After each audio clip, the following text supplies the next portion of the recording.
मी स्पष्टपणे कॅमेऱ्याच्या पुढे सांगतोय 15, 20 वर्षापासून शिक्षकांना रस्त्यावर उतरावं लागत आहे. सरकार किंवा लोकप्रतिनिधीवरती आरोप वाटू शकतात ही नकारात्मक भूमिका हाणून पाडण्यासाठी प्रशांत विगेची उमेदवारी आहे. की तुम्हाला त्यांच्या प्रश्नांबद्दल मूलभूत का इत्थंभूत माहिती आहे की लबाडाचं आमंत्रण जेवल्याशिवाय काही खरं नाही. प्राध्यापक डॉक्टर प्रशांत विघे यांची उमेदवारी का?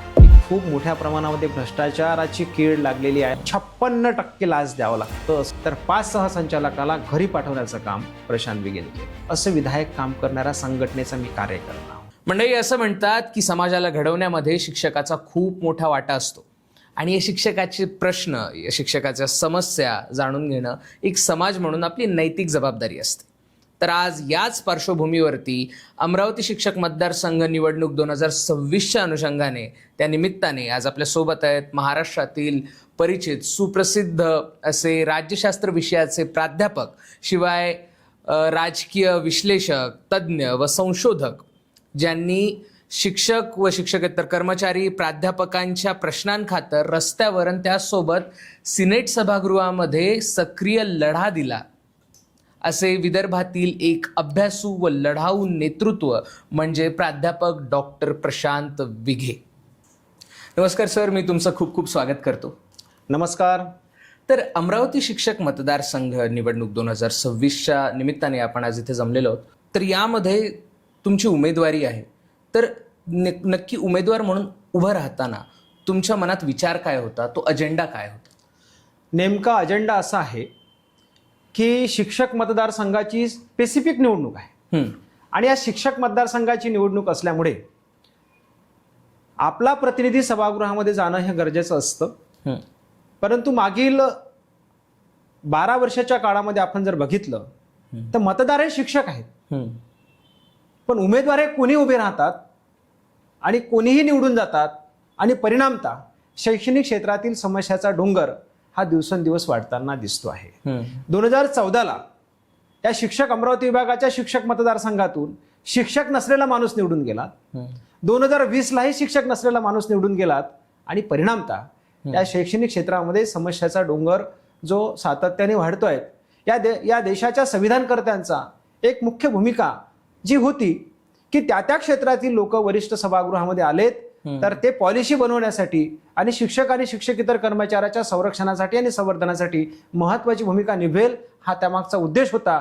तो उद्देश सार्थक होत नाही आहे, म्हणून प्रशांत विगेची उमेदवारी आहे. नक्कीच सर, हा खूप मोठा मुद्दा तुम्ही आता या ठिकाणी उपस्थित केलाय. याशिवाय माध्यमिक व उच्च माध्यमिक शिक्षण क्षेत्रात नक्की समस्या तुम्हाला काय जाणवतात, ते तरी नक्कीच समाधानकारक असतील, ही तरी आशा आहे माझी. आत्ताच तुम्ही या धोरणांबद्दल बोललात, मी तर म्हणेन थोडंसं क्रिटिसाइजही केलं. आता या संदर्भामध्ये की 2010 नंतर कायम विनाअनुदानित ज्या शाळा आहेत त्यामधून कायम हा शब्द वगळल्यानंतर देखील त्या शाळा अजूनही 100% अनुदानावरती पोहोचल्या नाहीयेत. तर याकडे तुम्ही कसं पाहता? तुम्ही म्हणालेत की 2010 नंतर ज्या शाळा कायम विनाअनुदानितच्या शाळा ज्या होत्या त्या अनुदानावरच्या संदर्भात आपली भूमिका काय असं तुम्ही म्हटलंय, हा शब्द काढून शकतो. 2010 नंतर ज्या विनाअनुदानित शाळा होत्या त्या शाळेमधून कायम हा शब्द वगळण्यात आला आणि त्याचं श्रेय खरं म्हणजे कोणाला जात असेल तर शैक्षणिक क्षेत्रात जे नेतृत्व सातत्याने लोक आजही त्यांना विसरत नाही असे प्राध्यापक बी टी देशमुख साहेबांना जात आहे.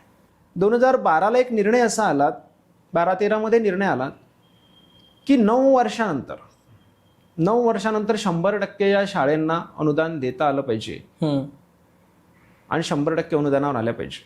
बरं.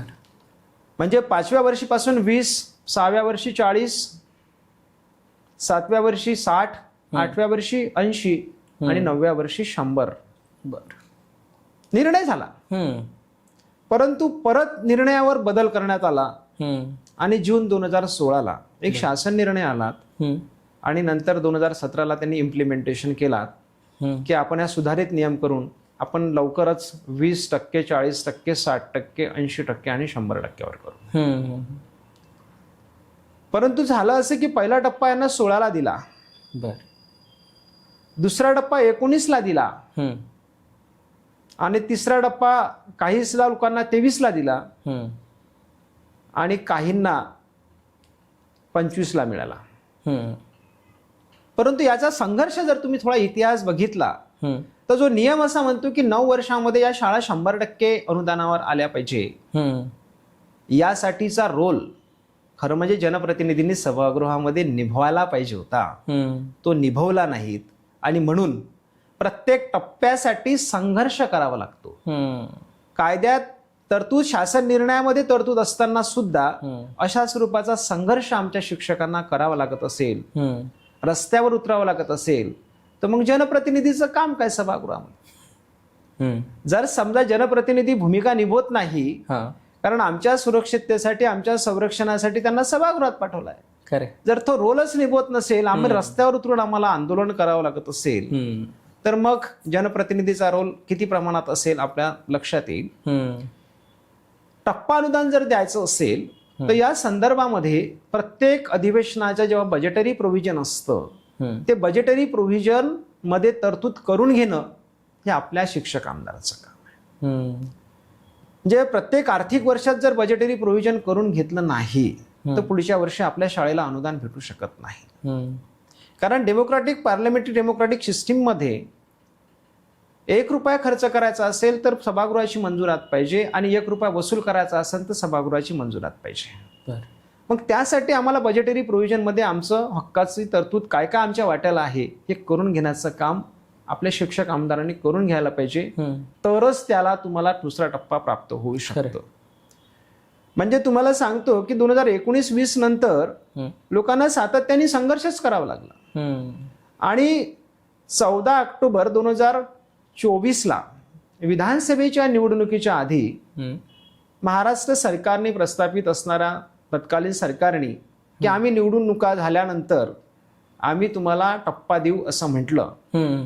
पण डिसेंबरच्या अधिवेशनामध्ये, ऑक्टोबर नंतर डिसेंबरचं अधिवेशन होतं, हिवाळी अधिवेशन नागपूरला होतं, त्या अधिवेशनामध्ये आमच्या बजेटच्या संदर्भामध्ये किंवा आमच्या टप्पा अनुदानाच्या संदर्भात कसलीही चर्चा झाली नाही. आमची फरवरी-मार्चच्या अंदाजपत्रकीय याच्यामध्ये अधिवेशनामध्ये आमची चर्चा झाली नाही.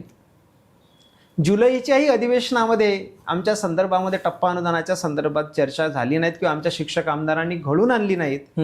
शेवटी आमचे टप्पा अनुदानित असणारे शिक्षक, टप्पा अनुदानावर असणारे शिक्षक यांना रस्त्यावर उतरावं लागलं. आझाद मैदानावर त्यांनी 10 दिवस मोठ्या प्रमाणामध्ये सगळेजण एकत्रित झालेत. आज 60,000पेक्षा जास्त टप्पा अनुदानावर शिक्षक कार्यरत आहे. 2023च्या निर्णयानुसार तर 56,000 समथिंग त्यांनी केलेले आहे. त्याच्यातही बायफर्केशन करण्याचा प्रयत्न केलेला आहे. आणि तेव्हा कुठे पुरवणी अंदाजपत्रकासाठी वन डे अधिवेशन बोलावं लागलं आणि त्यातून टप्पा एक रिलीज केला. म्हणजे आम्हाला एका टप्प्यासाठी संघर्ष करावा लागतो. परत असंच आताही झालं. आत्ता आम्हाला मुंबईच्या अधिवेशनामध्ये आमच्या टप्पा अनुदानित शिक्षकांनी आंदोलन केलं आणि आंदोलन केल्यानंतर कोणत्याही प्रकारची दाद दिली नाहीत, परंतु आमदार तिथे येऊन आम्ही तुमच्या पाठीशी आहे म्हणण्याच्या फक्त घोषणा दिल्यात. आमचं प्रामाणिक असं मत आहे आणि राज्यशास्त्राचा विद्यार्थी म्हणून मी तुम्हाला सांगू शकतो की आमदाराचं काम सभागृहामध्ये असते आणि ज्यावेळेस बजेटरी प्रोव्हिजन असते त्यावेळेस त्यांनी ती भूमिका निभावली पाहिजे, तरच तुम्हाला ते टप्पा अनुदान रिलीज होतं. आणि आता 31 मार्च 2027 त्यांना आम्ही रिलीज करू किंवा तुम्हाला टप्पा देऊ अशा स्वरूपाची तरतूद त्यांनी केलेली आहे किंवा अशा स्वरूपाचा शासन निर्णय काढलेला आहे. म्हणजे असं म्हटलं जातं आमच्या ग्रामीण भागामध्ये, वराडामध्ये, की लबाडाचं आमंत्रण जेवल्याशिवाय काही खरं नाही, अशा स्वरूपाचं या सरकारचं काम आहे. आणि म्हणून टप्पा अनुदानाच्या संदर्भामध्ये 15-15, 20-20 वर्षापासून शिक्षकांना रस्त्यावर उतरावं लागत आहे. अनेक शिक्षक निवृत्त होत आहे, काही लोक निवृत्त होण्याच्या वाटेवर आहे. या संदर्भात एक उल्लेख आणि तुम्हाला उदाहरण सांगतो मी की बी टी देशमुख साहेब जोपर्यंत 2010 पर्यंत सभागृहामध्ये होते त्यावेळेस तुम्हाला सांगतो सर, प्रत्येक वेळेस 4 वर्षात एखादी शाळा जर अनुदानावर आली तर प्रचलित नियमानुसार 4 वर्षामध्ये 100% यायची. याचं कारण आहे की 100% का यायची, तर त्या संदर्भामध्ये प्रत्येक बजेटमध्ये आमच्या वाट्याचं, आमच्या शिक्षकांच्या संदर्भातील तरतूद झाली की नाही हे बघण्याचं काम आपले जनप्रतिनिधी करत होते, बी टी देशमुख करत होते. म्हणून ते सगळ्यांना 100%, 25, 50, 75, 100वर त्यावेळेस मिळालेत. परंतु प्रवास जेव्हा एखादं सभागृहातून एखादं योग्य प्रतिनिधी बाहेर पडतं तेव्हा प्रवास कोण्या दिशेने जातो आहे हे सगळे लोक आता 16 वर्षापासून अनुभवत आहेत. तुम्हाला परत याच्यामधले त्यांची सुरक्षिततेचा प्रश्न सांगतो सर्वे, की टप्पा अनुदानित असणाऱ्या सर्व शिक्षकांसाठी 20 वर्षापासून 25 वर्षापासून हे लोक काम करत असताना यांना कोणत्याही प्रकारची सुरक्षितता नाही. त्यांना शासकीय कर्मचारी मानायला तयार नाहीत. त्यांना कोणतेही GPFचे अकाउंट ओपन नाहीत. कोणत्याही प्रकारचे त्यांचे NPSचे अकाउंट ओपन नाहीत. जर यांना NPSचे अकाउंट जर ओपन झाले, खाते ओपन झाले नाहीत, तर उद्यानं आमच्या शिक्षकांचं कशानं काही घडलं तर आमची फॅमिली रस्त्यावर आल्याशिवाय पर्याय नाही.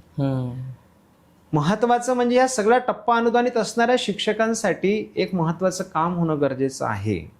आणि मी जर निवडून आलो तर पहिलं काम हेच करणार आहे की जेवढा त्यांना टप्पा असेल 20%चा, 40%चा, 60%चा, 80%चा जेवढा असेल त्यानुसार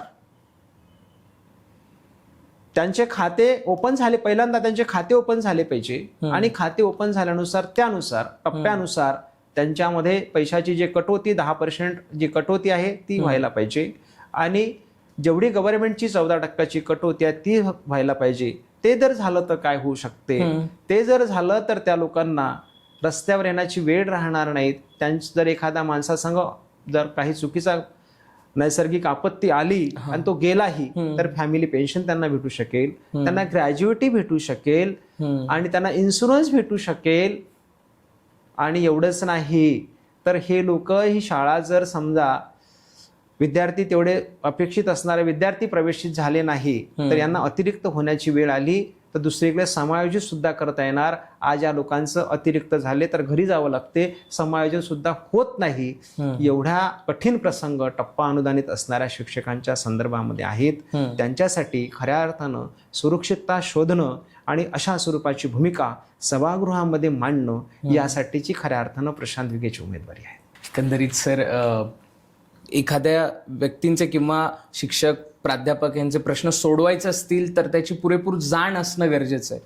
आणि तुमच्याशी बोलून मला तरी हे जाणवतंय की तुम्हाला त्यांच्या प्रश्नांबद्दल मूलभूत काही इत्थंभूत माहिती आहे.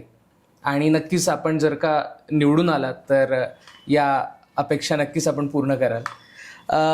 आणखीन एक असा प्रश्न जो शिक्षकांच्या मनामध्ये सध्या घर करून आहे, असं म्हणूया महाराष्ट्रभर शिक्षक या प्रश्नाने ग्रस्त आहेत. TET बद्दल बऱ्याच शिक्षकांच्या मनामध्ये संभ्रम आहे. आपण तो संभ्रम दूर करावा. बघा, 1 सप्टेंबर 2025 सुप्रीम कोर्टाचा निर्णय आला. आणि सुप्रीम कोर्टाचा निर्णय आल्यानंतर 1 ते 8 पर्यंत असणाऱ्या शिकवणाऱ्या सगळ्या शिक्षकांना CTET देण्याचं त्यांनी बंधनकारक केलं. मुद्दा हा आहे की एखाद्या शिक्षकाला ज्या वेळेस त्या वेळेचे प्रचलित नियम जेव्हा असते आणि प्रचलित कायदे असते त्यानुसार ती शैक्षणिक पात्रता त्यांनी पूर्ण करून ते या सेवेमध्ये आलेले आहेत. आणि मग सेवेमध्ये आल्यानंतर त्यांना रिट्रेस्पेक्टिव्ह इफेक्ट लावणं हे अत्यंत चुकीचा निर्णय आमच्यासारख्यांना वाटतं, अभ्यासकांना वाटतंय. की 2013 नंतर RTI ऍक्ट आला आणि RTI ऍक्ट आल्यानंतर त्यानंतर CTET सुरू झाली. मग CTET सुरू झाली, सगळ्यांनी CTETच्या माध्यमातून जर या सगळ्या शैक्षणिक क्षेत्रामध्ये नियुक्त्या झाल्या तर राहिला प्रश्न येतो कुठून? तुम्ही मागे जे लोक आधी लागलेले असेल 15 वर्षापासून 20 वर्षापासून त्या लोकांना CTET देण्याचं बंधनकारक जे तुम्ही करताहेत अत्यंत अन्यायकारक आहे. परंतु त्यावरही सुद्धा उपाय आहे. या देशाच्या शासनकर्त्यांना असं वाटत आहे की सुप्रीम कोर्टाने नेलेला निर्णय आम्हाला मान्य आहे, त्याचं स्वागतच केलं पाहिजे, मान्य केलं पाहिजे. तर त्यावर उपाय मी तुम्हाला सांगतो आहे की एक उपाय असा होता की एक तर हा निर्णय तुम्हाला मान्य नाहीत, या देशाच्या संसदेला मान्य नाही, तर संविधान दुरुस्ती व्हायला पाहिजे होती. दुसरं महत्वाचं आहे की त्यावर रिव्ह्यू याचिका दाखल करायला पाहिजे. भारतातील 5 राज्यांनी रिव्ह्यू याचिका दाखल केलेली आहेत. महाराष्ट्र सरकारने रिव्ह्यू याचिका दाखल केलेली नाहीत. त्यामुळं अनेक शिक्षकांच्या मनामध्ये एक शंका निर्माण झालेली आहे किंवा महाराष्ट्र सरकारने CTETच्या संदर्भात रिव्ह्यू याचिका का दाखल केली नाही. आणि जे 5 राज्यांनी जी CTETची याचिका दाखल केलेली आहेत त्यांचा जर आपण अभ्यास केला तर केंद्रातलं सरकार वेगळं आणि राज्यातलं सरकार वेगळं अशा स्वरूपाचे ते 5ही राज्यातले सरकार आहेत. आणि महाराष्ट्राचा विचार केला आपण तर केंद्रातलं आणि राज्यातलं सरकार एकच आहे. आम्ही असं म्हणतो की हा निर्णय मॅन्युप्युलेटेड नाही आहे, प्रश्नाला वाव आहे. कारण प्रश्नोत्तराच्या तासामध्ये मागल्या अधिवेशनामध्ये हा प्रश्न विचारला गेला होता. एका शिक्षक आमदाराने विचारला होता किंवा CET कशी काय तुम्ही रियाचिका का दाखल केली नाही, तर त्यांनी म्हटलं फिजिबल नाही. अटर्नी जनरल म्हणतात फिजिबल नाहीत. मला एक प्रश्न माझा सर तुमच्यासाठी असा आहे की जर समजा 5 राज्याचे अटर्नी जनरल फिजिबल आहे असं म्हणू शकतात, तर महाराष्ट्राचे अटर्नी जनरल फिजिबल का नाहीत असं म्हणू शकतात. म्हणजे याच्यावरून आपल्याला दिसते की केंद्रातलं आणि राज्यातलं वेगळं असलं तर वेगळं फिजिबिलिटी असते का, आणि राज्यात केंद्रातलं आणि राज्यातलं असतं वेगळी फिजिबिलिटी असते का. हा एक अत्यंत चिंतनाचा आणि लोकांच्या मनामध्ये, शिक्षकांच्या मनामध्ये शंकेचा वाव देणारा आहे. दुसरा महत्त्वाचा मुद्दा आहे की शिक्षकांच्या बाजूने जर आमचं राज्य सरकार आहे असं वाटतं, तर तामिळनाडूसारख्या राज्यांनी 60 वरून 50 वर पासिंग पर्सेंटेज आणलेला आहे. महाराष्ट्र सरकारने का नाही आणलं. जर CETच्या संदर्भामध्ये, एंट्रन्सच्या संदर्भात जर शासन शिक्षकाच्या बाजूने आहे असं सांगितलं जातं, तर मग MPSC UPSC लेवलचं सिलेबस का दिलं. तर आम्ही तर 1 च्या 8ला शिकवतो. सिलेबसमध्ये बदल का केला नाहीत. सिलेबसमध्ये, परीक्षा पद्धतीमध्ये हा बदल करण्याचा अधिकार सुद्धा राज्य सरकारला आहेत, कारण तो विशेष समवर्त शिक्षण हा विशेष समवर्त सूचीमध्ये येतो संविधानाच्या. हे करता येऊ शकलं असतं. जर CETचा रिझल्ट पाहिला आपण तर 3% आहे आणि मग 97% लोकांना आज तुम्ही नापास होत आहेत, त्यांच्या मनावर मानसिक काय परिणाम होत असेल. खरं की आम्ही आज शिकवण्यापेक्षा आम्हाला वेगळ्याच कामामध्ये गुंतून तो ठेवत नाही आहे ना. आणि मग शिकवण्यापेक्षा वेगळ्या कामामध्ये आम्हाला गुंतून ठेवत असल्यामुळे आज शिक्षकांच्या संदर्भामध्ये, शिक्षकांमध्ये आणि शासन वेगवेगळे संभ्रम निर्माण झालेला आहे आणि शासन वेगवेगळ्या पद्धतीचे पत्र काढते आहे की 2 वर्षामध्ये तुम्ही जर झाले नाहीत, CET पास झाले नाही तर तुम्हाला सक्तीने व्हॉलंटरी घेण्यात येईल. काही लोकांना त्याच्या सोडण्याचा प्रयत्न केला काही काळाच्या, तर तुम्हाला कोणतीही प्रमोशन पाहिजे असेल तर CET द्यावं लागेल.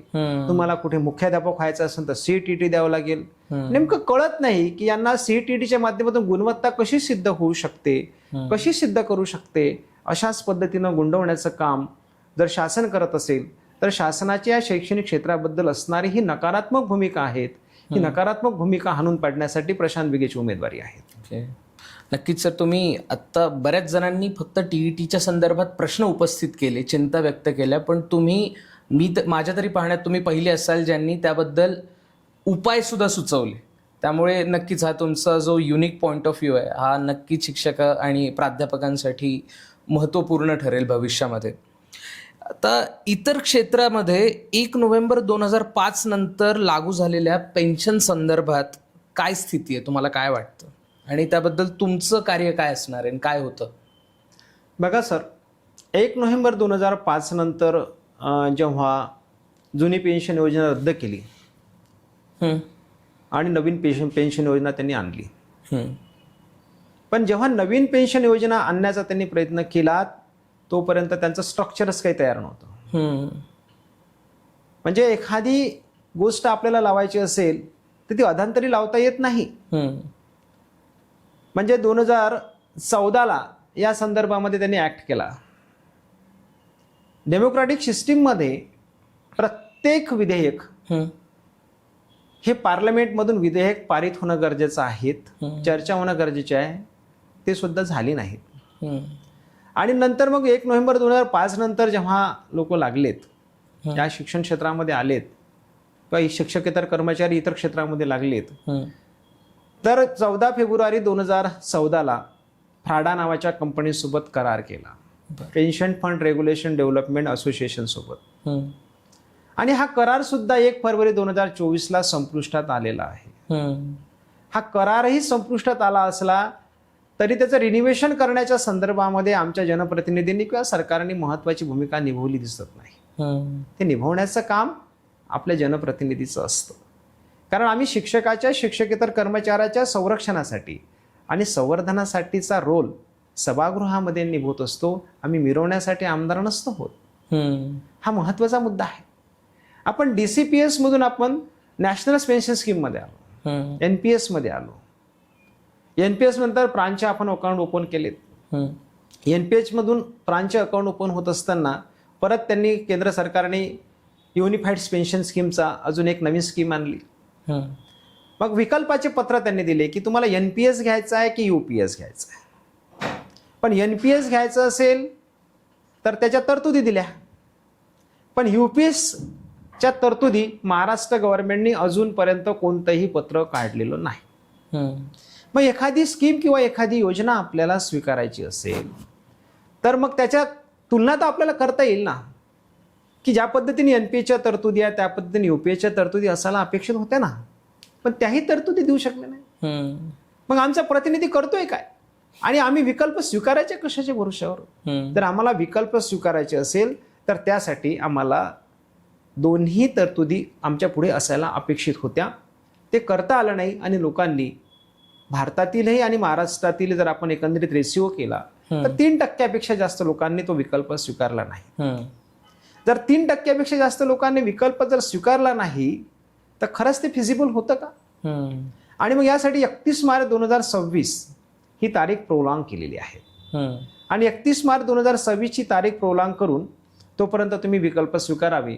परत त्यांनी आता RNPS ची नवीन संकल्पना आणली आहे. आणि RNPSच्या नवीन संकल्पनेमध्ये मी जास्त त्या मुद्द्यावर क्रिटिसाइज करणार नाही, त्याच्यामध्ये सुद्धा स्पष्टता नाही. मी एकाच मुद्द्याचा तुमच्या पुढे स्पष्ट करण्याचा प्रयत्न करतो की ते RNPS योजना 2 लेअर आहे की 3 लेअर आहेत हेही स्पष्ट नाही. म्हणजे 2 लेअर कशाला म्हटलं जाते की 2 लेअर याला म्हटलं जाते की नवरा आणि बायको करता पुरुष आणि स्त्री जर एक्सपायर झाला तर त्याचा वारस कोण, वारसाला त्याचे पैसे मिळणार आहेत का, याही संदर्भात तुम्ही काहीच भूमिका निभवू शकत नाही. याही संदर्भात स्पष्टता नाही तर मग आमची सुरक्षितता शोधणार कोण, हा सुद्धा महत्वाचा प्रश्न या सिनेरिओमध्ये निर्माण झालेला आहे.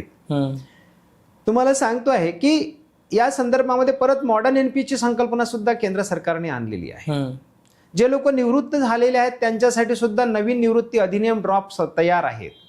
त्यामध्ये सुद्धा नवीन काही गोष्टी, नवीन येणाऱ्या वेतन आयोगाच्या 8व्या वेतन आयोगाच्या स्कीम सुद्धा द्यायच्या नाहीत, अशा स्वरूपाचं धोरण असल्याचं दिसतं. तुमचा प्रश्न असा होता की ही शासनाची भूमिका तुमच्यापुढे मी स्पष्ट केली. तुमचा प्रश्न असा होता की तुम्ही काय केलं?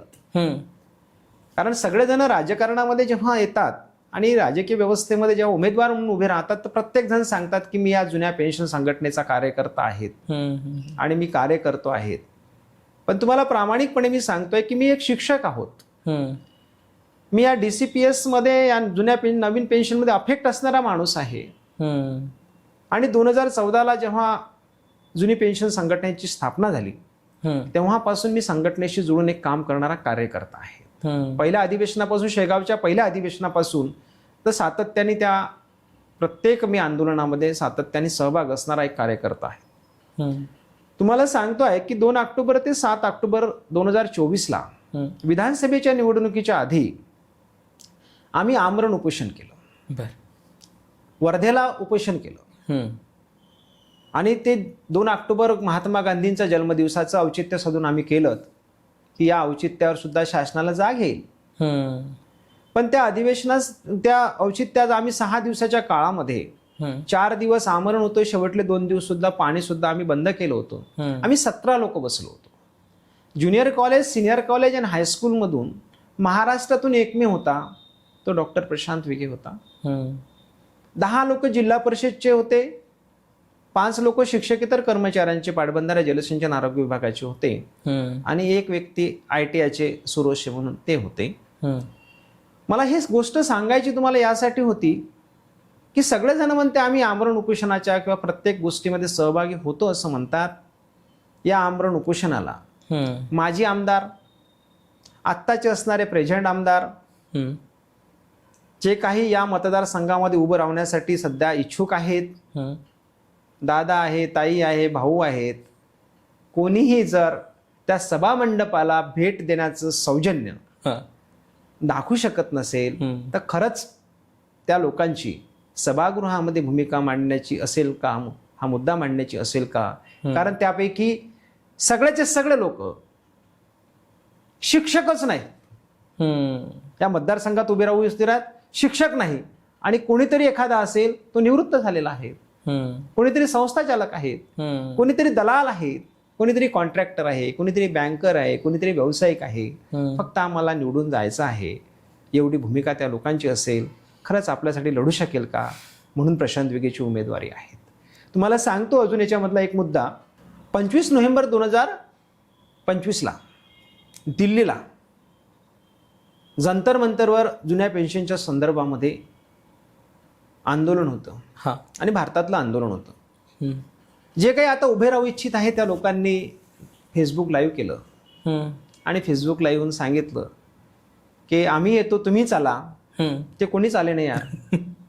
फक्त आम्हीच एक अमरावती विभागातल्या जे 25-30 आमचे मित्रपरिवार, आम्ही सगळेजण आणि महाराष्ट्रातली काही महाराष्ट्राचे अध्यक्ष वितेश खांडेकर आणि टीम, सर्वजण एवढेच लोक आम्ही गेलो. पण जे उभे राहणाऱ्यापैकी होते कोणीच आले नाही, असं गुंडवण्याचं काम करत आहे. 14 डिसेंबर 2025ला विधान भवनावर जेव्हा मोर्चा होता, त्या मोर्चामध्ये सुद्धा आम्ही सगळ्या भागातील शिक्षक, शिक्षकेतर कर्मचारी, वेगवेगळ्या विभागातले कर्मचारी सर्वांना घेऊन आम्ही अमरावती विभागातून एक 300-350 गाड्या घेऊन गेलो की जेणेकरून शासनाला आपलं संख्या दिसेल तर दखल घेईल. त्यासाठी आम्ही सर्वजण गेलोत. आम्ही 8 दिवसापासून तयारी केलीत. काही लोक आदल्या दिवशी जाऊन तिथे बसून व्यवस्थापन केलं. पण दादा आलेत मोठ्या गाडीतून, भाऊ आलेत, ताई आल्यात, उतरल्या गाडीतून, मीडियावाला आलात आणि 5 मिनिटात डायसवर गेलात आणि या आंदोलनाला आमचा पाठिंबा आहे म्हणून लोकांच्या संख्येचा रील घेतला आणि निघून गेले. असे लोक खऱ्या अर्थानं संधी साधू लोक आपल्या या जुन्या पेन्शनला, हक्काला न्याय मिळवून देऊ शकत असेल का? हाही सुद्धा अत्यंत महत्त्वाचा प्रश्न आहे. म्हणजे जुन्या पेन्शनच्या संदर्भामध्ये एवढं मोठं गट पाळून टाकलेले आहेत. तुम्हाला सांगतो, एवढं मोठं डिस्क्रिमिनेशन केलेलं आहे की 1 नोव्हेंबर 2005 पूर्वी ज्यांची जाहिरात झालेली असेल त्यांना वेगळं केलं. 1 नोव्हेंबर 2005 पूर्वी जे लोक टप्पा अनुदानावर लागलेले असेल त्यांना वेगळं केलं. जे लोक अनुदानावर होते पण टप्प्यावर होते त्यांच्या सुद्धासाठी वेगळं वेगळं डिस्क्रिमिनेशन केलं. याच्यामध्ये सुद्धा शासकीय कर्मचाऱ्यांच्या संदर्भात काही ठिकाणी त्यांनी जुनी पेन्शन 1 सप्टेंबर 2005 पूर्वी ज्यांची जाहिरात झाली होती त्यांना दिलं, परंतु खाजगीला दिलंच नव्हतं. म्हणून या संदर्भामध्ये नुटा संघटनेने आदरणीय प्राध्यापक प्रवीण रघुवंशी सर, महाराष्ट्र प्राध्यापक संघटनेचे अध्यक्ष आणि नुटा संघटनेचे अध्यक्ष यांच्या पुढाकाराने अमरावतीमध्ये डॉक्टर राजेश मिरघे यांना सोबत घेऊन आणि असे 28 लोक सोबत घेऊन हायकोर्टामध्ये याचिका दाखल केली जुन्या पेन्शनच्या संदर्भामध्ये. आणि महाराष्ट्राच्या इतिहासामध्ये जुन्या पेन्शनच्या संदर्भातील लढा नुटा संघटनेच्या माध्यमातून प्रवीण रघुवंशींच्या नेतृत्वात लढला गेला. आणि सांगताना आनंद होतो आमचा की आमची ज्या विधायक संघटनेत आम्ही काम करतो आहे त्या संघटनेच्या नेत्याच्या माध्यमातून संरक्षण प्राप्त होऊ शकलो. 28 लोकांना महाराष्ट्रात 1 नोव्हेंबर 2005 नंतर खाजगी अनुदानित महाविद्यालयामधील शिक्षकांना न्याय मिळवून देण्याचं काम केलं. असं विधायक काम करणाऱ्या संघटनेचा मी कार्यकर्ता आहोत. मी सातत्याने जुन्या पेन्शनच्या संदर्भामध्ये लिखाण करतो, वृत्तपत्रातून लिखाण करतो. येणाऱ्या प्रत्येक GRचा आम्ही क्रिटिसाइज करण्याचं काम करतो आहे.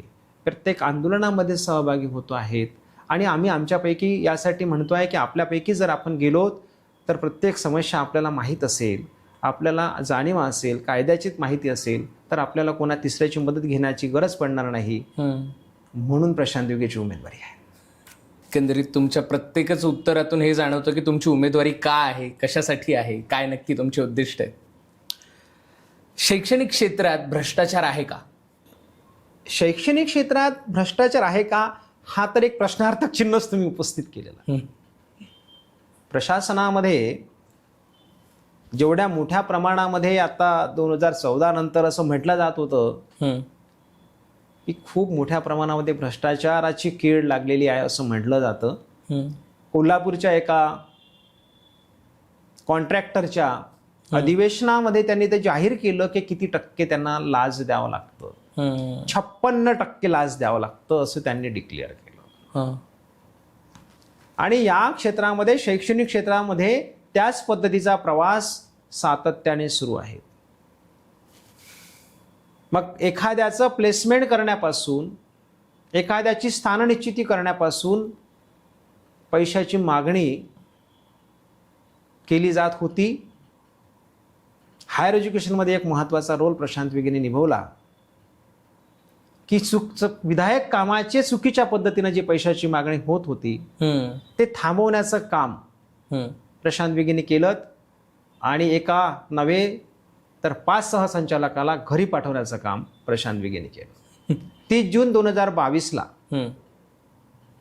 अँटी करप्शनमध्ये एका महाराष्ट्राच्या इतिहासामध्ये सहसंचालकाला पकडून दिलं की जो खुलेआम पैशाची मागणी करत होता, प्रत्येकाला पैशाची मागणी करून त्याशिवाय विधायक कामाचे पुढे जात नव्हतं. ही जी काही त्रास देणारी मानसिकता प्रशासनाची होती ते थांबवण्यासाठी हायर एज्युकेशनमध्ये एक महत्त्वाचा रोल प्रशांत विगेने निभावलेला आहे. अशाच पद्धतीनं भ्रष्टाचाराच्या संदर्भात आज जे लोक चुकीच्या पद्धतीनं काम करत असेल त्याला जागा दाखवण्याचं काम प्रशांत विगेने केलं.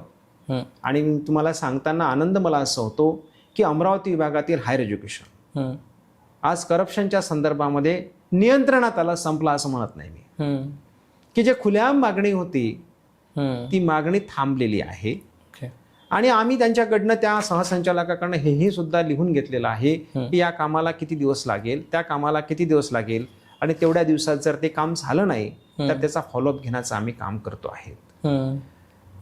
अशाच पद्धतीचा भूमिका, अशाच पद्धतीची उपशिक्षणमध्ये आणि माध्यमिकमध्ये सुद्धा, समाज कल्याण ऑफिसमध्ये, टेक्निकलमध्ये, वेगवेगळ्या क्षेत्रातले वेगवेगळे जे ऑफिसेस आहेत त्या सगळ्या क्षेत्रामध्ये आपल्याला कंट्रोल आणायचं आहे.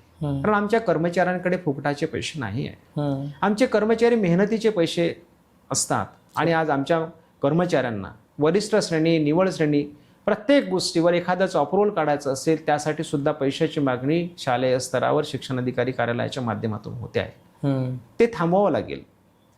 म्हणजे समजा काम पैसे दिल्याशिवाय काम होत नाही. वरिष्ठ श्रेणीचं असू द्या, निवड श्रेणीचं असू द्या, पोर्टलवर नाव चढवण्याचं असू द्या, जागा मंजुरात करण्याचं असू द्या, प्रत्येक गोष्टीला पैशाशिवाय पुढे काम फाईल सरकत नाही. ही जी मानसिकता आहे, जी हायर एज्युकेशन मधली आपण नियंत्रणात आणली, अशा स्वरूपाची व्यवस्था उपशिक्षणमध्ये सुद्धा आणि माध्यमिकमध्ये निर्माण करायची आहेत.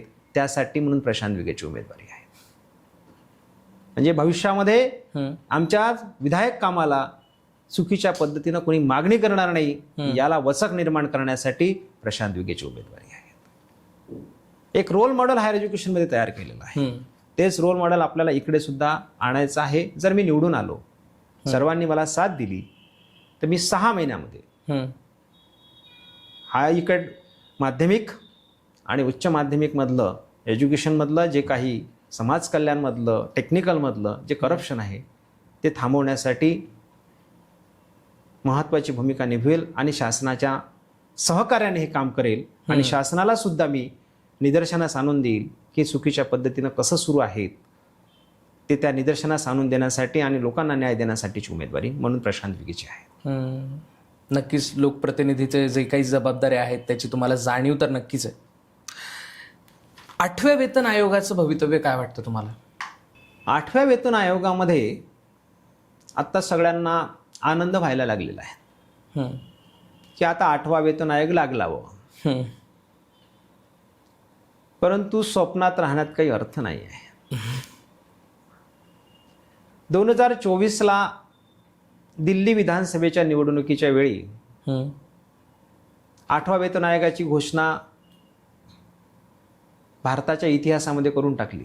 भारताच्या इतिहासामध्ये आधी कधीच वेतन आयोग जाहीर झाला नाहीत, परंतु विधानसभेच्या निवडणुकीच्या आधी केंद्र सरकारने वेतन आयोग जाहीर करून टाकला.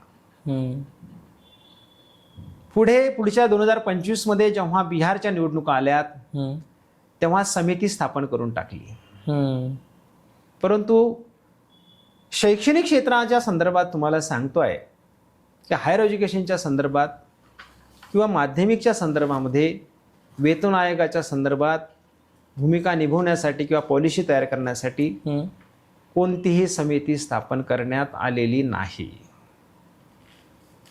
मी स्पष्टपणे कॅमेऱ्याच्या पुढे सांगतोय. कारण प्रत्येक विभागाचं प्रत्येक सेक्टरचं समिती स्थापन होणं गरजेचं असते. त्यानुसार सेवा सरती आणि वेतन या दोन्ही गोष्टी त्याच्यामध्ये इम्प्लिमेंट होत असतात.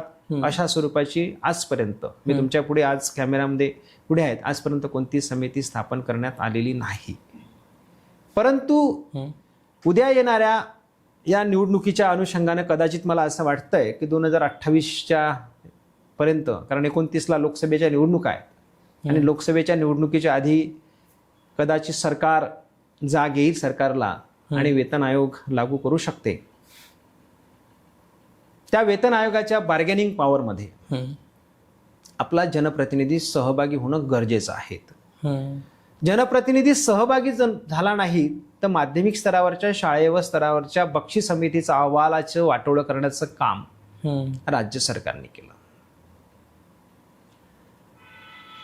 7व्या वेतन आयोगामध्ये, हायर एज्युकेशनमध्ये 7व्या वेतन आयोगामध्ये सुद्धा हायर एज्युकेशनचंही वाटोळं करण्याचं काम केलं. 18 जुलै 2018 मध्ये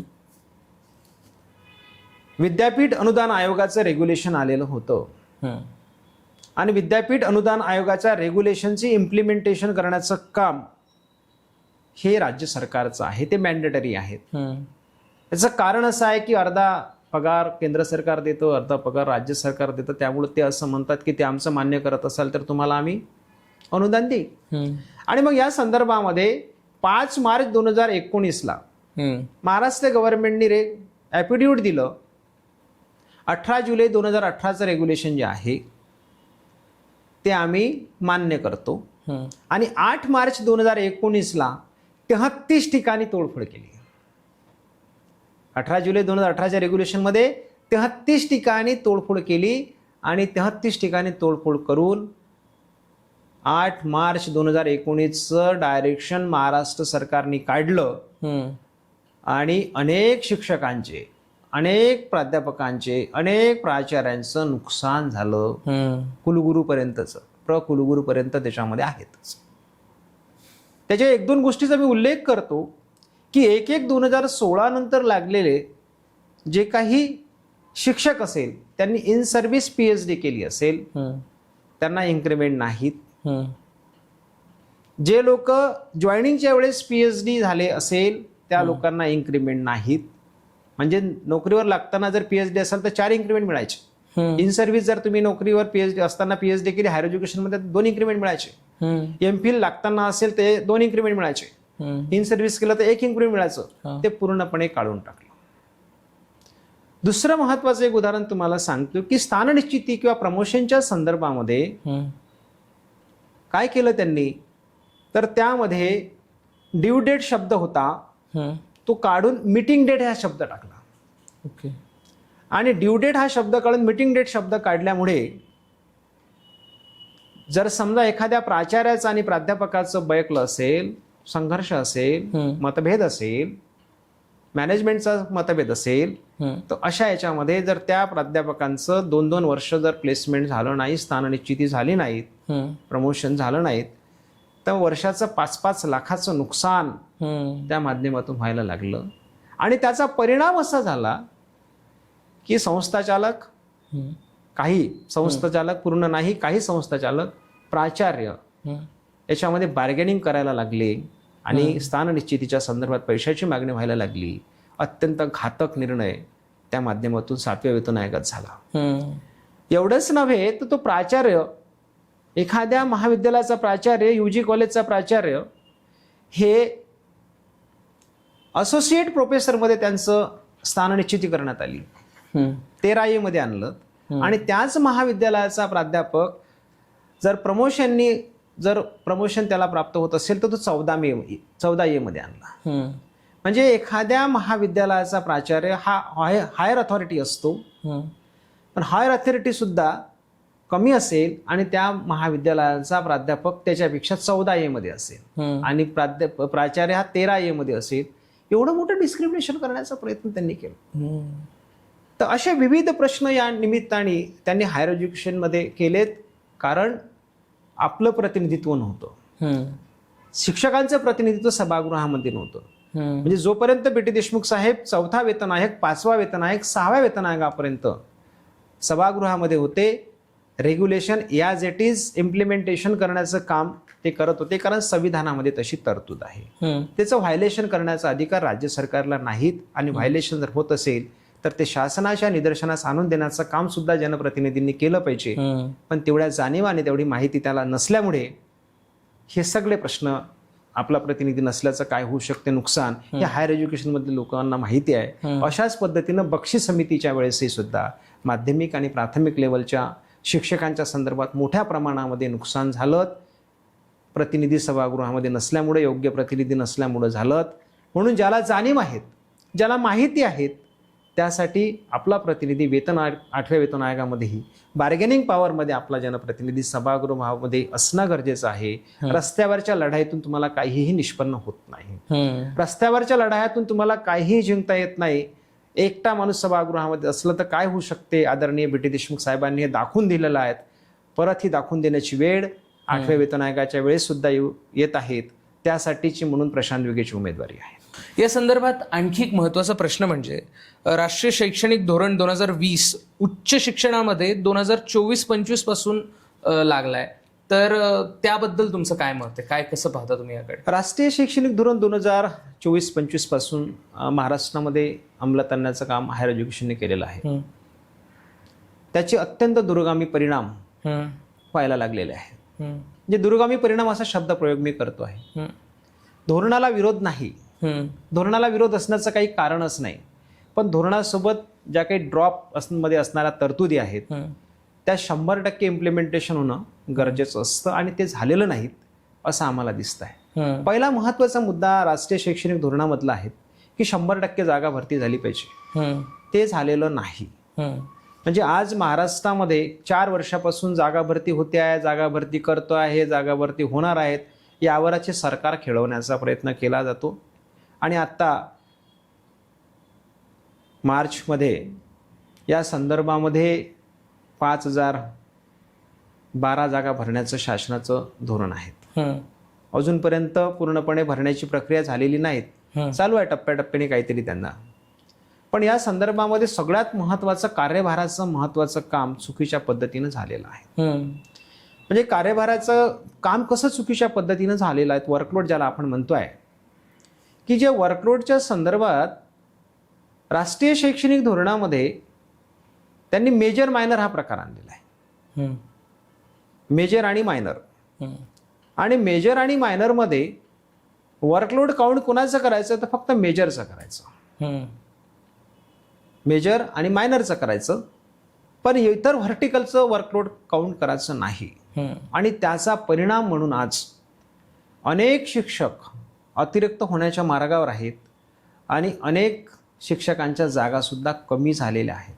मला प्रश्न असा आहे, तुम्हाला सांगतो सर, की जर समजा मेजर मायनर सोबत असणारे इतर व्हर्टिकल आहेत, ते व्हर्टिकल मोजायचे नाहीत, त्याचं वर्कलोड काउंट करायचं नाही, मग शिकवणार कोण आहेत?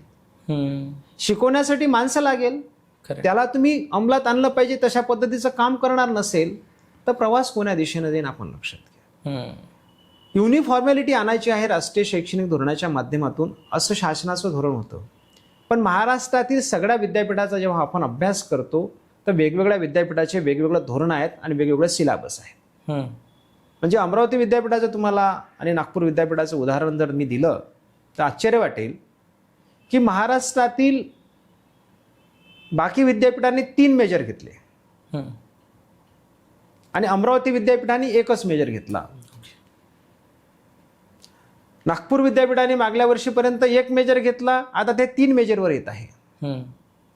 आणि मग आता एक गोष्ट लक्षात येतं आपल्या, की जर समजा 500 तास आम्ही जेव्हा शिकलो तर 500 तासाचं वर्कलोड, प्रत्येक विषयाचं 100 तासाचं वर्कलोड आहे, 5 विषय होते, 500 तासाचं वर्कलोड होतं. आज जर 2च विषय शिकवायचे असेल तर 300 तासाचं वर्कलोड कमी झालं ना. आमचे अनेक लोक अतिरिक्त होत आहे ना, होणार आहे ना. मग याचा विचार कोण करेल? जर धोरणामध्ये बदल घडवून आणण्यासाठीची भूमिका जर ही सकारात्मक असली तर ते स्वागतार्हच असते. पण ज्या स्किल बेसच्या गोष्टी आपण करतो आहे, तर स्किल शिकवणारा टीचरच तिथे नसेल तर मग स्किल शिकवणार कोण?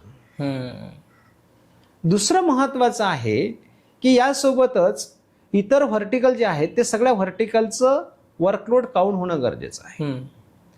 आणि तिसरी महत्वाची गोष्ट की यांनी खाजगीकरणाच्या दृष्टिकोनातून एवढं मोठं यांचं षडयंत्र दिसतं की मागील त्याला खाजगी महाविद्यालय दिलेलं आहे आणि ओपन युनिव्हर्सिटीज ओपन झालेल्या आहेत. म्हणजे आपल्या सगळ्या भागांमध्ये आता एका कॉम्प्लेक्समध्ये असणाऱ्या युनिव्हर्सिटीज प्रत्येक महाविद्यालयाच्या बाजूने येऊन त्यांचे ब्रँचेस तयार झालेले आहेत. म्हणजे आता यशवंतराव चव्हाण मुक्त विद्यापीठ आहे, कवी कालिदास म्हणून विद्यापीठ आहे, SNDT विद्यापीठ आहे, असे विविध विद्यापीठाच्या ब्रँचेस निर्माण झाल्यात आणि त्या ठिकाणी कोणीही शिकवणारे शिक्षक नाहीत. अशा ठिकाणी शिकवणारे जिथे शिक्षक असेल ती सुद्धा तुटपुंजी आहेत. आणि त्या ठिकाणी विद्यार्थी प्रवेश घेत असताना आमच्याकडे फक्त तुम्ही ऍडमिशन घ्या, पास होण्याची 100% गॅरंटी. जर अनुदानित महाविद्यालयामध्ये जर ते विद्यार्थी आहेत ते आलेत तर अनुदानित विद्यालयामध्ये प्रॅक्टिकल करून घ्यावं लागते, असाइनमेंट करून घ्यावं लागतं. यासाठी सगळ्या गोष्टी त्यांना उपस्थित 100% राहावं लागते. पण त्या विद्यार्थ्यांना असं वाटते की शॉर्ट टर्म मार्ग ते शोधतात आणि शॉर्ट टर्म मार्ग कोणता शोधते तर मग जे काही विना अनुदानित महाविद्यालय असेल तिथे ऍडमिशन घ्या आणि पास व्हा. हे जे षडयंत्र निर्माण झालेलं आहेत आणि ह्या ओपन युनिव्हर्सिटीज ज्या निर्माण झालेल्या आहेत, या ओपन युनिव्हर्सिटीला सुद्धा राष्ट्रीय शैक्षणिक धोरणाचा काही लवलेश नाही, काही घेणं देणं नाही. सगळे नियम अनुदानित महाविद्यालयासाठी आहेत आणि मग या महाविद्यालयातील विद्यार्थी संख्या कमी झालेली आहे. आता ही विद्यार्थी संख्या कमी जरी झाली असली तर विद्यार्थी संख्या कमी होत असताना आता महाराष्ट्र सरकारने एक वेगवेगळे निकष लावलेले आहेत की 2025-26 ची विद्यार्थी संख्या घेतली जागा भरतीच्या संदर्भात, 2017 ची पदनिश्चिती घेतली आणि 93-94 ची विद्यार्थी संख्या घेतली 24. धोरण आहे 2025-26 सुरू आहे, राष्ट्रीय शैक्षणिक धोरण आहेत आणि 1993 ची विद्यार्थी संख्याचा आपण आधार घेतो आहे. 2017च्या आपण पदमान्यतेचा आधार आपण घेतो आहेत आणि 25-26 नुसार तुम्हाला विद्यार्थी संख्येच्या आधारावर विद्यार्थ्याच्या जे काही वर्कलोड वाढलं असेल ते द्यायचं नाही आहे. म्हणजे एवढी मोठी विसंगती आहे. धोरणासोबत जे बदल झाले ते बदल आपण स्वीकारले पाहिजे ना. जर तुम्हाला एक उदाहरण सांगतो की एका महाविद्यालयामध्ये 24 विद्यार्थ्याची संख्या जर त्यांनी पकडली आणि एक अनुदानित तुकडी असली जिथे 12 विषय आहेत, त्या ठिकाणी 12 विषय असेल तर 288 विद्यार्थी अपेक्षित आहे. तुम्ही अनुदानित महाविद्यालयामध्ये सिंगल तुकडी मंजूर केलेली आहे, 120 ची तुकडी असेल आणि विद्यार्थी संख्या किती पाहिजे तुमच्या नियमानुसार 288. मग ते शिक्षक अतिरिक्त होणार नाही का? मग ते शिक्षक CHB होणार नाहीत का? म्हणजे तुमच्या धोरणामध्ये तारतम्य आहेत की नाही? धोरणासोबत सगळ्या गोष्टीचं तारतम्य होणं गरजेचं आहे, ते असणं गरजेचं असतं. तसं होताना दिसत नाही. म्हणून हे राष्ट्रीय शैक्षणिक धोरणाचं एकंदरीत वाटोळं या शिक्षण क्षेत्रामध्ये होऊ लागलेलं आहे. ते थांबवण्यासाठीची प्रशांत विगेची उमेदवारी आहे. म्हणजे तुम्हाला 1-2 उदाहरणं मी ओपन युनिव्हर्सिटीचे सांगतो आहे की ज्या अनुदानित विद्यालयामध्ये विद्यार्थी संख्या कमी होत असताना ओपन युनिव्हर्सिटीमध्ये यशवंतराव चव्हाण मुक्त विद्यापीठामध्ये 6 लाखापेक्षा जास्त विद्यार्थी प्रवेशित होते आहेत. आणि काही असे सेंटर आहेत, आमच्याकडे तर पुरावे आहेत, काही सेंटर असे आहेत की त्या सेंटरला 5-5, 6-6 हजार विद्यार्थी प्रवेशित आहे आणि परीक्षेच्या काळामध्ये पेंडॉल टाकून ते एक्झाम देतात. ज्या कॉलेजमध्ये 500 विद्यार्थी अनुदानित विद्यालयाचे नाहीत, महाविद्यालयाचे नाहीत, त्या ठिकाणी 2,500 हजार विद्यार्थी आहेत. कारण ओपन डिस्टन्स युनिव्हर्सिटीमध्ये कोणत्याही प्रकारच्या तांत्रिक गोष्टी त्यांना पूर्ण कराव्या लागत नाही, सगळं मुक्त असतं आणि सगळं मुक्त असल्यामुळे विद्यार्थ्यांचा ओढा तिकडे आहेत. आणि विद्यार्थ्यांना जर ओढा तिकडे असेल, तुम्ही स्किल बेसच्या गोष्टीच्या दृष्टिकोनातून राष्ट्रीय शैक्षणिक धोरण आणलं असेल तर खरंच ते अंमलात येईल का? आणि स्किल निर्माण करणारा रोजगार उपलब्ध होईल का, हा अत्यंत चिंतनाचा प्रश्न या सिनारिओमध्ये निर्माण झालेला आहे. म्हणून प्रशांत वेगेची उमेदवारी आहे. खरं म्हणजे वरवर पाहता हे तुम्ही जे आता धोरणांमधली निर्णयांमधली विसंगती सांगितली, हे वरवर पाहता एक सरकार किंवा लोकप्रतिनिधीवरती आरोप वाटू शकतात, पण खूप डीप डाऊन जर का जाऊन पाहिलं तर लक्षात येतं की हे लोकप्रतिनिधींना त्यांची जबाबदारीची जाणीव करून देणं. स्वयं अर्थसहाय्य आणि कॉन्व्हेंट शिक्षक आणि शिवाय यांच्यासोबत संस्था चालक यांच्यासाठी तुमची सभागृहामध्ये काय भूमिका असणार आहे सर? बघा, 2011 मध्ये महाराष्ट्र सरकारने अदानी अंबानीचा रिपोर्ट पारित केला आणि अदानी अंबानीच्या रिपोर्टच्या माध्यमातून महाराष्ट्राला गुणवत्तापूर्ण शिक्षण देण्यासाठी खाजगी शाळाला प्राधान्य दिलं पाहिजे ही भूमिका सभागृहाने घेतली आणि महाराष्ट्र सरकारने घेतली. आणि त्यानुसार स्वयंअर्थसहाय्य शाळा निर्माण करण्याच्या संदर्भात 2012ला महाराष्ट्र सरकारने एक विधेयक पारित केलं आणि त्यानुसार महाराष्ट्रात आज 35% स्वयंअर्थसहाय्य आणि कॉन्व्हेंटच्या शाळा आहेत. त्या कॉन्व्हेंटच्या शाळेमध्ये असणाऱ्या शिक्षकांसाठी कसल्याही प्रकारची सुरक्षितता नाही. तर पहिल्यांदा त्या शाळेमध्ये असणाऱ्या शिक्षकांना सुरक्षितता मिळणं ही काळाची गरज आहे. ज्या पद्धतीनं शासकीय व्यवस्थेमध्ये आणि शासकीय कर्मचाऱ्यांसाठी स्कूल कोड असतो, तशा पद्धतीनं प्रायव्हेट सेक्टरमध्ये असणाऱ्या शाळा महाविद्यालयांसाठी एक स्कूल कोड असला पाहिजे. जर तो स्कूल कोड निर्माण झाला तर त्या शिक्षकांना सेवा सरतीच्या नोकरी संदर्भात एक सुरक्षितता प्रदान करता येईल. आणि तो स्कूल कोड मी जर निवडून आलो तर पहिल्यांदा शासनाला निदर्शनास आणून ते आपल्याला सभागृहामध्ये पारित करून घेता येईल. आणि स्कूल कोड जर आला तर जी काही असुरक्षितता शिक्षकांमध्ये आहे की तू उद्यापासून या शाळेमध्ये येऊ नको असं जरी म्हटलं तरी त्याला बिचारांना येता येत नाही, त्याला सुरक्षितता मिळेल. ज्या पद्धतीनं आपल्याला इतर शासकीय कर्मचाऱ्यांना पदावरून काढत असताना एक सुरक्षितता प्राप्त होते, तशी सुरक्षितता प्राप्त करण्यासाठी विशिष्ट प्रक्रिया पूर्ण करावी लागेल. आणि तिथून ती प्रक्रिया पूर्ण झाली तर त्यांना सहज कोणाला नोकरीवरून काढता येणार नाही. दुसरा, त्यांना जर स्कूल कोड आला स्वयंअर्थसहाय्य आणि कॉन्व्हेंटच्या शिक्षकांसाठी किंवा शाळेला प्रायव्हेट सेक्टरसाठी जर स्कूल कोड आला तर तिथे असणाऱ्या कर्मचाऱ्यांना मेडिक्लेम प्राप्त होईल. आज कोणत्याही स्वरूपाच्या मेडिक्लेमच्या सुविधा त्यांना प्राप्त होत नाही. दुसरं महत्त्वाचं, त्यांच्यासाठी एक विशिष्ट रकमेचा आपल्याला इन्शुरन्स प्राप्त करून घेता येते. उद्या कशानं काही घरी जात असताना अचानक काही घडलं तर त्या शिक्षकांच्या संसार रस्त्यावर यायला नको, यासाठी सुद्धा इन्शुरन्स उपलब्ध करण्यासाठी शासनाच्या माध्यमातून तो एक माझा प्रयत्न असेल. एक चौथा महत्त्वाचा प्रश्न असा आहे की RTI ॲक्टनुसार दरवर्षी 25% प्रवेशित जे विद्यार्थी असतात, इतर क्षेत्रातील प्रवेशित विद्यार्थी शाळेमध्ये खाजगी शाळांमध्ये करावं लागतं, नियम आहेत. आणि त्यांचे फीचे आणि स्कॉलरशिपचे पैसे आहेत ते वर्षातून 2दा दिले पाहिजे असं RTI ॲक्ट म्हणते.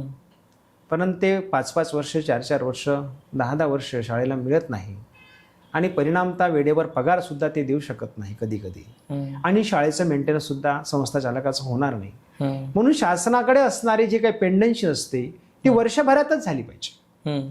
तर संस्था चालकांना त्यांचा जो खर्च आहे, ते मेंटेनन्स आहे, जे काही त्यांनी इन्व्हेस्टमेंट केलेली आहे ते त्यासाठी त्यांना मदत होईल. आणि अजून एक 5वा महत्त्वाचा मुद्दा आहे की प्रत्येक कर्मचाऱ्याला ज्या पद्धतीनं गव्हर्नमेंटमध्ये शासकीय निमशासकीयमध्ये असणाऱ्या कर्मचाऱ्यांना GPF होता, NPS आहे, तशा पद्धतीनं CPF 5%चा CPF जर त्यांना करता आला तर 5%चा CPF जर त्यांच्या पगारातून झाला आणि संस्था चालकांच्या माध्यमातून 5% CPF जर करता आला तर मला असं वाटते की एक विशिष्ट अमाऊंट त्यांची निवृत्तीपर्यंत तयार होऊ शकेल, त्यांना सुद्धा सुरक्षितता निर्माण होऊ शकेल. यासाठी प्रशांत वेगेची उमेदवारी आहे. ही भूमिका निभवण्यासाठी एक कार्यकर्ता म्हणून संरक्षण प्राप्त शिक्षक व्यवस्थेचा करण्यासाठीची भूमिका प्रशांत वेगेची आहे. म्हणजे एकंदरीत जर बघितलं, एवढे या सिनारिओमध्ये तुमच्याशी चर्चा करत असताना मी वेगवेगळ्या मुद्द्यावर तुमच्याशी चर्चा केली की माध्यमिकपासून उच्च माध्यमिकपासून ITI असू द्या किंवा सगळ्या स्वयंअर्थसहाय्य असू द्या, याच पद्धतीनं समाजकार्य सुद्धा हायर एज्युकेशनमध्ये मर्ज झालेलं आहे. समाजकार्य हे स्वतंत्र समाज कल्याण विभागाकडे होतं आणि स्वतंत्र समाज कल्याण विभागाकडे असल्यामुळं ते आधीच स्किल बेस्ड एज्युकेशन देत होतं. ते सुद्धा 8व्या वेतन आयोगामध्ये आपल्याला त्यांचं सुद्धा स्वतंत्र धोरण निघणं गरजेचं आहे. स्वतंत्र शासनाचा आदेश हायर एज्युकेशनमध्ये जरी असलं तरी समाजकार्याचा वेगळा निघणं गरजेचं आहे. जर स्वतंत्र आदेश त्यांचा निघाला नाही तर अनेक शिक्षक अतिरिक्त होईल, अनेक शिक्षकेतर कर्मचाऱ्यांच्या नोकऱ्या जाईल, ते एकत्र करता येणार नाही. ही सुद्धा लढाई सभागृहामध्ये लढणं महत्त्वाची आहे. जे काही आश्रमशाळा आहे त्या आश्रमशाळेमध्ये सुद्धा शासकीय आश्रमशाळेचं वेगळं आणि खाजगी आश्रमशाळेचं वेगळं. खाजगी आश्रमशाळेमध्ये जर शिक्षक अतिरिक्त झाला तर जोपर्यंत त्याचं समायोजन होत नाही तोपर्यंत त्याला नो वर्क नो पे मध्ये आणलेलं आहेत, ते सुद्धा थांबवणं गरजेचं आहे. शिक्षकाच्या कर्मचाऱ्यांच्या 10-20-30ची जे काही आश्वासित योजना आहेत ती केंद्राप्रमाणे राज्याला लागली पाहिजे. सगळ्यांचे जिल्हा परिषदमध्ये असणाऱ्या, नगर परिषदमध्ये असणाऱ्या शिक्षकांचे वेळेवर प्रमोशन झाले पाहिजे आणि equality before law of equal protection of लॉनुसार सगळे कायदे त्या शैक्षणिक क्षेत्रातील झाले पाहिजे. यासाठीची भूमिका म्हणून प्रशांत विगेची उमेदवारी असेल एवढंच या निमित्ताने सांगतो आणि थांबतो. धन्यवाद. धन्यवाद सर. मंडळी, हे होते प्राध्यापक डॉक्टर प्रशांत विघे, जे आता अमरावती शिक्षक मतदारसंघ निवडणूक 2026साठी उमेदवार म्हणून आपल्यासमोर उभे आहेत. आणि सर, मी तुम्हाला या माध्यमातून या निमित्ताने खूप खूप शुभेच्छा देतो तुमच्या भविष्यातील वाटचालींसाठी. आणि जे जे तुमचे विचार आहेत, अजेंडा आहेत, जे तुम्ही भविष्यात निर्णय घेणार आहात ते नक्की सफल व्हावे. धन्यवाद. Thank you sir.